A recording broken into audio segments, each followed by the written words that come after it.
बंगाल एक ऐसा राज्य जिसे कला, संस्कृति और बौद्धिक चर्चाओं के लिए जाना जाता है, लेकिन आज उसी बंगाल की पहचान सियासी खून खराबे से होने लगी है। क्या लोकतंत्र में अपनी विचारधारा अलग रखना मौत की सजा है? आज की सबसे बड़ी और खौफनाक खबर पश्चिम बंगाल के मध्यम ग्राम से आ रही है। बीजेपी के दिग्गज नेता और बड़े नेता जिन्होंने बीजेपी की जीत में बहुत महत्वपूर्ण भूमिका निभाई है पश्चिम बंगाल में, शुवेंदु अधिकारी, उनके बेहद करीबी और उनके पर्सनल सेक्रेटरी चंद्रनाथ रथ की सरेआम गोली मारकर बेरहमी से हत्या कर दी। ये सिर्फ एक मर्डर नहीं बल्कि बंगाल की राजनीति में आने वाले बड़े तूफान का संकेत। कौन थे चंद्रनाथ रथ, पहले ये भी हम आपको बता दें, और क्यों उनको निशाना बनाया गया है। इसके पीछे कोई गहरी राजनीतिक साजिश तो नहीं है। आज इस स्पेशल रिपोर्ट में हम इस पूरी घटना की परतें खोलेंगे। नमस्कार, आप देख रहे हैं न्यूज़ इंडिया 24/7। बीती शाम जब मध्यम ग्राम का इलाका अपनी रफ्तार में था, तभी अचानक गोलियों की तड़तड़ाहट से पूरा इलाका दहल उठा। चंद्रनाथ रथ, जो शुवेंदु अधिकारी के दाहिने हाथ माने जाते थे, उन पर बाइक सवार हमलावरों ने बेहद नजदीक से गोलियां बरसाई। चश्मदीदों की माने तो हमलावरों को पहले से पता था कि चंद्रनाथ कब और कहां से गुजरने वाले थे। उन्हें तुरंत अस्पताल ले जाया गया, लेकिन डॉक्टर्स ने उन्हें मृत घोषित कर दिया। पुलिस अब सीसीटीवी फुटेज खंगाल रही है, लेकिन सवाल ये है कि सुरक्षा व्यवस्था के बीच एक हाई प्रोफाइल नेता का करीबी इतना असुरक्षित कैसे था। शुवेंदु अधिकारी के लिए चंद्रनाथ रथ सिर्फ एक कर्मचारी नहीं बल्कि उनके सबसे भरोसेमंद सिपहसालार थे। नंदीग्राम का वो ऐतिहासिक चुनाव हो या फिर बीजेपी का बंगाल में सांगठनिक विस्तार, चंद्रनाथ ने हर मोर्चे पर शुवेंदु के साथ खड़े रहकर ये साबित कर दिया कि वो उनके लिए कितने जरूरी है। राजनीतिक गलियारों में चर्चा है कि शुवेंदु की हर रणनीति के पीछे कहीं ना कहीं चंद्रनाथ का मैनेजमेंट रहा। जाहिर है, उनकी हत्या से शुवेंदु अधिकारी को न केवल व्यक्तिगत क्षति हुई है बल्कि उनके राजनीतिक तंत्र पर भी करारा प्रहार किया गया है। जैसे ही खबर फैली, बंगाल की राजनीति में उबाल आ गया। शुवेंदु अधिकारी ने सीधे तौर पर सत्तारूढ़ पार्टी टीएमसी, जो कि अब बाहर हो गई है सत्ता से, पर निशाना साधा।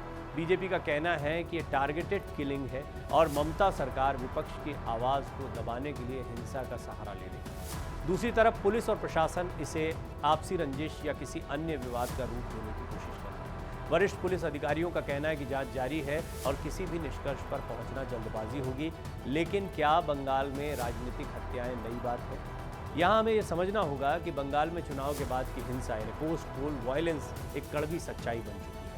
2021 के विधानसभा चुनाव के बाद से अब तक सैकड़ों राजनीतिक कार्यकर्ताओं की जान जा चुकी है। मध्यम ग्राम की यह घटना दिखाती है कि अब जमीनी कार्यकर्ताओं के साथ साथ शीर्ष नेताओं के करीबी भी सुरक्षित नहीं है। नेशनल क्राइम रिकॉर्ड ब्यूरो यानी एनसीआरबी के आंकड़े भी बंगाल में राजनीतिक हत्याओं को लेकर चिंताजनक तस्वीर पेश करते रहे। शुवेंदु अधिकारी और ममता बनर्जी की जंग किसी से छिपी हुई नहीं। कभी ममता के सबसे खास रहे शुवेंदु ने जब से पाला बदला है, तब से नंदीग्राम से लेकर कोलकाता तक दोनों के बीच आर पार की लड़ाई चल रही है। जानकारों का मानना है कि शुवेंदु के करीबियों को निशाना बनाना उन्हें मानसिक और रणनीतिक रूप से कमजोर करने की कोशिश हो सकती है। क्या ये हत्या 2026 के विधानसभा चुनाव से पहले खौफ पैदा करने की एक साजिश है?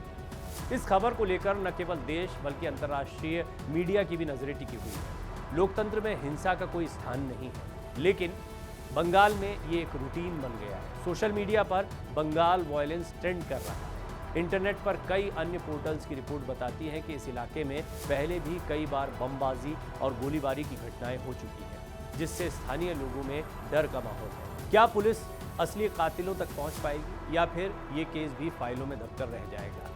चंद्रनाथ रथ की हत्या ने कई सवाल खड़े कर दिए, कानून व्यवस्था पर, पुलिस की मुस्तैदी पर और बंगाल की राजनीतिक संस्कृति पर। इस घटना के बाद बीजेपी राज्यव्यापी विरोध प्रदर्शन की तैयारी कर रही है, जिसमें बंगाल में तनाव और बढ़ सकता है। आज चंद्रनाथ रथ का परिवार न्याय मांग रहा है, शुवेंदु अधिकारी जवाब मांग रहे हैं और बंगाल की जनता सुरक्षा मांग रही है। आपको क्या लगता है, क्या बंगाल में वाकई कानून का राज खत्म हो चुका है? अपनी राय हमें कमेंट सेक्शन में ज़रूर बताएं। देश और दुनिया की तमाम खबरों के लिए लगातार आप न्यूज़ इंडिया 24/7 के साथ बने रहें। एक और महत्वपूर्ण बात यह है कि बंगाल में इस समय जो हालात बने हुए हैं, उसमें दिग्गज और शीर्ष नेताओं की भूमिका बहुत महत्वपूर्ण रहने वाली है। इन नेताओं को अपनी अपनी पार्टी के कार्यकर्ताओं को रोकना होगा। देखिए, राजनीति दोनों तरफ से हो रही है। लेकिन जिस तरीके से शुभेंदु अधिकारी के सबसे करीबी व्यक्ति चंद्रनाथ की हत्या कर दी जाती है, उससे ये बात तो स्पष्ट है कि बड़े बड़े नेता भी अब निशाने पर। बंगाल की राजनीति का एक रक्त रंजित इतिहास रहा है। ये कोई पहली बार नहीं है कि इस तरह की हिंसा पश्चिम बंगाल में देखने को मिल रही है। इस पर मैंने कई नेताओं से बात की, पार्टी प्रवक्ताओं से बात की। हमारे शो बात इंडिया की में जब हम बात करते हैं तो उसमें इन नेताओं का एक दूसरे पर आरोप प्रत्यारोप करना बहुत सामान्य सी घटना दिखाई देता है। लेकिन इसमें बात करते करते ये भी समझ में आता है कि चाहे कोई भी राजनीतिक दल हो, भारतीय जनता पार्टी के लिए तो बहुत लंबी लड़ाई रही है। बंगाल में अब जाकर उन्हें वो अपेक्षित सफलता मिली है जिसका बड़े लंबे समय से इंतजार कर रहे थे और उसकी ज़मीन को तैयार करने की कोशिश कर रहे थे। सबसे पहले वामपंथी दलों का पश्चिम बंगाल गढ़ रहा और यहाँ पर कांग्रेस वामपंथी दलों इनका मुकाबला रहा। ममता बनर्जी जो आज तृणमूल कांग्रेस के जरिए अपनी एक अलग पहचान बना चुकी हैं, इसी कांग्रेस से निकली हैं। कांग्रेस की बड़ी दिग्गज नेता थी, दूर हो गई कांग्रेस से और कांग्रेस से दूर होने के बाद अपना संगठन खड़ा किया। इसके बाद उन्होंने धीरे धीरे वामपंथी दलों के खिलाफ, वामपंथी दलों यानी लेफ्ट और ममता बनर्जी के बीच में भी इस तरह की हिंसात्मक राजनीति का एक कड़वा इतिहास है। ममता बनर्जी ने भी इसको छेड़ा। जो कुछ उनके कार्यकर्ता करते दिखाई देते हैं कई बार, या कई अन्य पार्टियों के कार्यकर्ता करते दिखाई देते हैं, वो उनके साथ भी हुआ है। अब ऐसे में बड़ा गहरा सवाल ये है कि क्या बंगाल की संस्कृति में ये छिपा हुआ है इस तरह की राजनीति?